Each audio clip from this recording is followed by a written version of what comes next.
Hello दोस्तों, स्वागत है आप सभी का अपने YouTube चैनल वेलफेयर भैया में। तो चलिए आज की इस वीडियो में हम लोग पढ़ते हैं सर्वनाम से संबंधित टॉपिक है। ठीक है, सर्वनाम का प्रकार पिछले वीडियो में पढ़े थे कि सर्वनाम का 6 भेद होता है।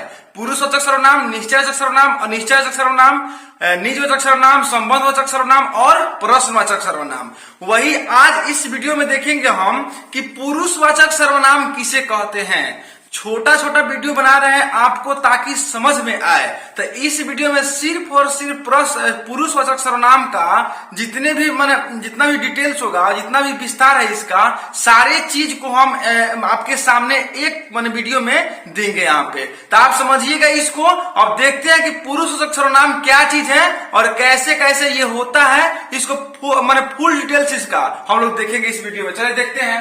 अब कह रहे हैं पुरुषवाचक सर्वनाम, पर्सनल प्रोनाउन। तो पुरुषवाचक सर्वनाम अब समझिएगा कि पुरुष, एक एक शब्द को समझना है हम लोगों को। तो पुरुष का मतलब समझते हैं ना, पर्सन, PERSON, पर्सन। वही पुरुषवाचक सर्वनाम माने कि प्रोनाउन हो गया। अब समझिएगा यहाँ पे कह रहा है कि इसका परिभाषा कह रहा है कि वक्ता, श्रोता और उस तीसरे का जिसके विषय में कुछ कहा जाता है उसे पुरुषवाचक सर्वनाम कहते हैं। वक्ता, श्रोता और उस तीसरे का जिसके विषय में कुछ कहा जाता है उसे पुरुषवाचक सर्वनाम कहते हैं। अब एक एक चीज को समझिएगा कि कह रहा है कि वक्ता, तो वक्ता का मतलब क्या होता है? तो वक्ता का मतलब होता है बोलने वाला। क्या होता है? बोलने वाला। अब यहाँ पे दिया है श्रोता, तो श्रोता का मतलब क्या होता है? श्रोता का मतलब सुनने वाला। समझिएगा, यहाँ बात को समझना है। पुरुषवाचक सर्वनाम में एकदम समझने की चीज है। इसको इतना इसमें लॉजिकल है, तो उसको देखिएगा कैसे बताएंगे आपको कि वक्ता, श्रोता, वक्ता का मतलब बोलने वाला, श्रोता का मतलब सुनने वाला और उस तीसरे का जिसके विषय में कुछ कहा जा रहा हो, जिसके विषय में कुछ कहा जाता हो, उसको सब मिलाइएगा तो उसको क्या कहते हैं हम? पर्सनल यानी पुरुषवाचक सर्वनाम कहते हैं। अब समझिएगा कि कोई चीज है, कोई वस्तु है। मान लीजिए कि आपका पेन है, सामने पेन है, तो हम बोल रहे हैं कि ये पेन है। हम बोल रहे हैं कि ये पेन है। आप सुन रहे हैं कि ये पेन है। तो हम बोल किसके बारे में रहे हैं? इस पेन के बारे में बोल रहे हैं। आप सुन रहे हैं ना, तो हम बोल रहे हैं। तो कौन पुरुष हो गए? हम बोल रहे हैं, वक्ता हो गए। ठीक है, जिसके बारे में कुछ कहा जा रहा है। और आप क्या हो गए? आप कहा हो गए? श्रोता, सुन रहे हैं आप। तो समझ गए। ऐसा कुछ भी चीज है, मान लीजिए बोर्ड है, चाहे कुर्ता है जो टी शर्ट आपका, तो टी शर्ट है तो हम बोल रहे हैं कि टी शर्ट है। और टी शर्ट आप सुन रहे हैं, तो अब टी शर्ट आप हम तीनों को जब मिला दीजिएगा तो हम हो गए वक्ता, अब श्रोता और ये टी शर्ट मैंने उस तीसरे का तीसरा हो गया। तो इस सबको मिलाएगा तो क्या हो जाएगा? ये पुरुषवाचक सर्वनाम, इसी को बोलते हैं हम लोग। अब समझिएगा कि इस बात का ख्याल रखें। जैसे में देख लीजिए, जैसे में कह रहा है कि मैं, मैंने, तू, आप, आपको, उसका, यह, वह आदि।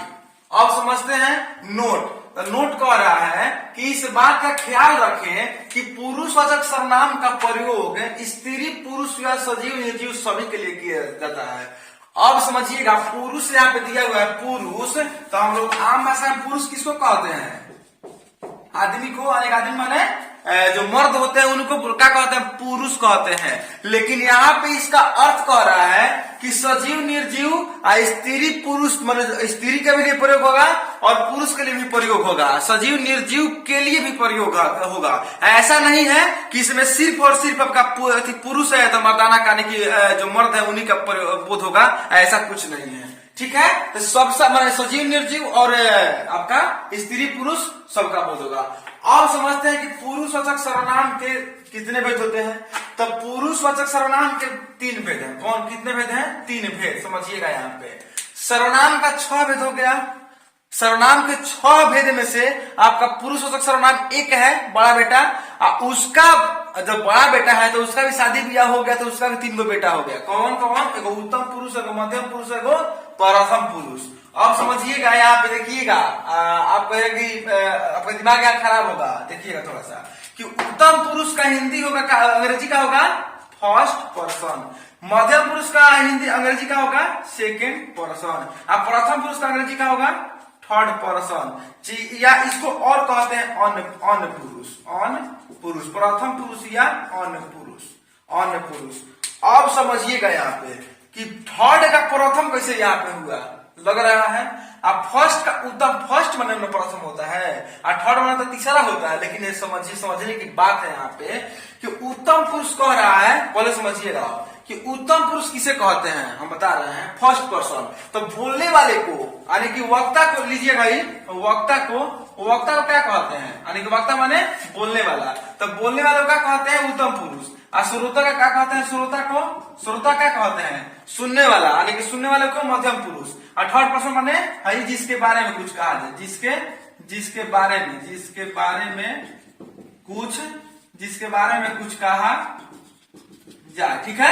तो यहाँ पे क्या हो गया, थर्ड पर्सन प्रथम पुरुष। अब समझिएगा कि बोलने वाले को उत्तम पुरुष कहते हैं, सुनने वाले को मध्यम पुरुष कहते हैं, और जिसके बारे में कुछ कहा जाए उसे प्रथम पुरुष या अन्य पुरुष कहते हैं। First person, second person, third person. अब यहाँ समझा दे रहे हैं, हम बताए हैं कि कॉलम है ना।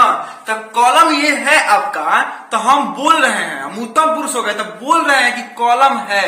तो सबसे पहले यहाँ पे कॉलम आया है ना, सबसे पहले कॉलम आया है। समझिएगा कि कॉलम नहीं रहता तो हम बोलते किसको, हम बोलते किसी को नहीं बोलते, आप सुनते किसी को नहीं सुनते।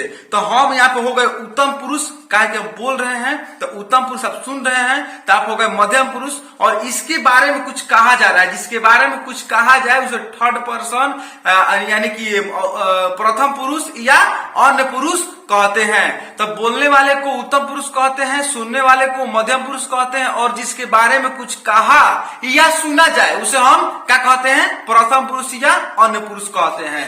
समझिएगा कि ऐसे हुआ, ठीक है। ये आपका फर्स्ट पर्सन, सेकंड पर्सन और थर्ड पर्सन हो गया। First person, second person, third person. तो फर्स्ट, सेकंड, थर्ड हो गया यहाँ पे। तो अब संस्कृत पढ़िएगा आप, संस्कृत। तो संस्कृत में जैसे उत्तम पुरुष, मध्यम पुरुष और प्रथम पुरुष होता है ना, उत्तम पुरुष, मध्यम पुरुष और प्रथम पुरुष। संस्कृत हिंदी में हुआ, संस्कृत पढ़िएगा तो साफ ऐसे उलट जाता है, ऐसे उलट जाएगा। ऐसे उलटेगा तो यानी क्या, प्रथम पुरुष कहाँ चला जाएगा, ऊपर है, यानी ऊपर प्रथम पुरुष, मध्यम पुरुष, नीचे कहा जाएगा उत्तम पुरुष। तो आप हिंदी में लकार पढ़े होंगे, लकार उसमें रूप होता है, धातु रूप सब होता है। तो उसमें देखिएगा तो प्रथम पुरुष ऊपर होता है, मध्यम पुरुष और उत्तम पुरुष। तो नीचे वाला कहा जाता है ऊपर, और ऊपर वाला कहा आ जाता है नीचे। तो अब आपको हम लकार पढ़ाएंगे, संस्कृत का जब क्लास लेंगे तो उसमें आपको हम क्लियर करेंगे, ठीक है। तो अभी तक देखिएगा कि तो क्या हो गया, प्रथम पुरुष, मध्यम पुरुष और उत्तम पुरुष। लेकिन हिंदी है तो वैसे रहेगा, उत्तम पुरुष, मध्यम पुरुष, प्रथम पुरुष, first person, second person, third person. कोई पूछ दे कि फर्स्ट पर्सन किसे कहते हैं, उत्तम पुरुष, यानी कि बोलने वाले को उत्तम पुरुष कहते हैं, सुनने वाले को मध्यम पुरुष कहते हैं, और जिसके बारे में कुछ कहा जाए उसे हम प्रथम पुरुष कहते हैं। अब कहा उत्तम पुरुष, तो उत्तम पुरुष का जैसे लीजिएगा, जैसे इसका जैसे में, तो उत्तम पुरुष का जैसे में आई और वी, यानी कि फर्स्ट पर्सन आई और वी होता है। तो आई का मतलब क्या होता है, मैं, और वी का मतलब हम लोग होता है ना, ठीक है। अब देखिएगा आई और वी। अब मध्यम पुरुष आपका है, तो मध्यम पुरुष का कह रहा है जैसे में, जब मध्यम पुरुष का जैसे में लीजिएगा तो होता है यू, ठीक है। तो यू का मतलब होता क्या है, तुम लोग, आप लोग, तुम आप, तुम लोग, आप लोग होता है। अब समझिएगा प्रथम पुरुष और थर्ड पर्सन। थर्ड पर्सन क्या हो गया आपका, इसका उदाहरण लीजिएगा, उसका जैसे में तो ही, see, it, they and any name.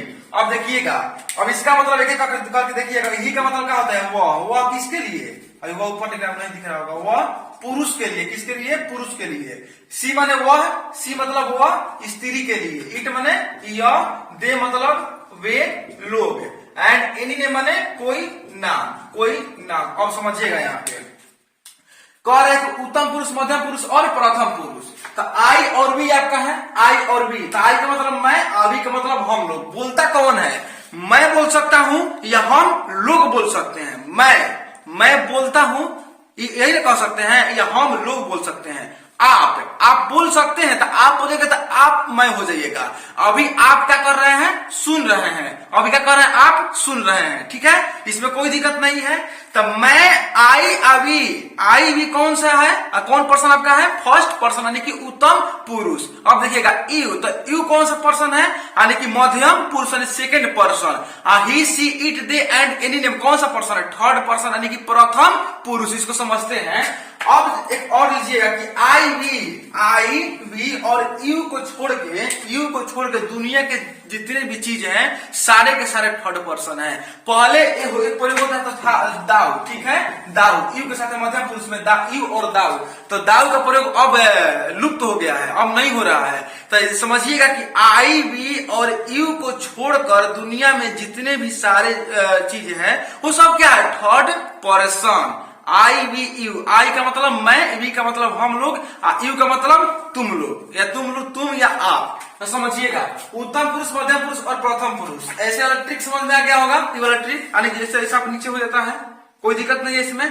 पुरुष तक सर्वनाम देखिएगा, वक्ता श्रोता, अब इसमें कोई दिक्कत नहीं है। इसकी शॉर्ट ले लीजिए आप पहले।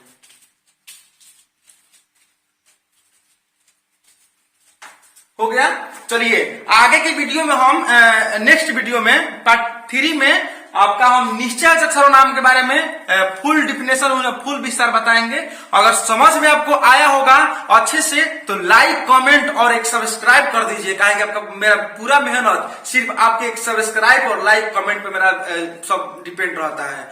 तो आपको अच्छा लगे तो कीजिएगा, अगर अच्छा न लगे तो कोई बात नहीं है, मत कीजिएगा, ठीक है। बहुत बहुत धन्यवाद।